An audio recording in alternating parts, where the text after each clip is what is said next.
Pare, welcome sa VRBL Tyro Edition, no? So, nung huli kitang nakita sa VRBL, pare, nung Intervillage pa at injured ka. So, kamusta na ba ang injury mo? Okay na, naka-recover na. Pero syempre hindi pa fully. Pero yun, nagkaroon na ng clearance sa doctor na pwede na ulit pakalaro. Kaya yun, at least masaya na ulit, makakapaglaro na, mag-enjoy na ulit. So, pare, no, nasa Team Mambas ka this season, no? Anong ginawa mong preparation since galing ka sa injury para maglaro dito sa Tyro Edition ng VRBL?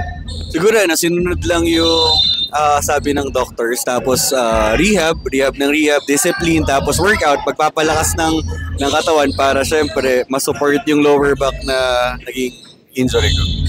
Yan. So, pare, ano ba ang klaseng Nico Espinosa ang makikita natin dito sa VRBL Tyro Edition? Bago, siguro titira ako. Yun siguro yung bago kasi pagod na akong pumasa. So, baguhin ko yung playing style, titira ako ngayon. Para maima lang. Alam niyo naman yun, para maima lang.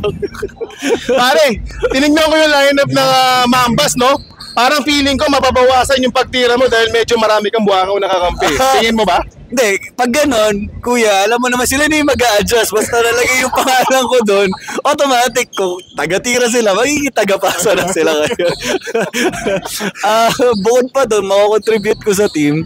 Kota sana kaso sinagot na ni Doc. Shout out Doc RJ, thank you so much. Amo. Pare, ayun nga, no, sinabi mo na yung shoutout. So, any shoutout sa mga fans mo dyan sa labas, lalo na rin sa mga nagbigay ng lakas sa'yo? First, syempre, shoutout muna sa Team Mambas kung saan ako maglalaro ngayon. Tapos sa friends sa Marikina, saka dito sa Cainta, syempre. Tapos syempre sa misis ko, Ivy, para lagi akong payagan. Thank you. Love you. Yun lang. Salamat. Peace. There we have it. Nico Espinosa.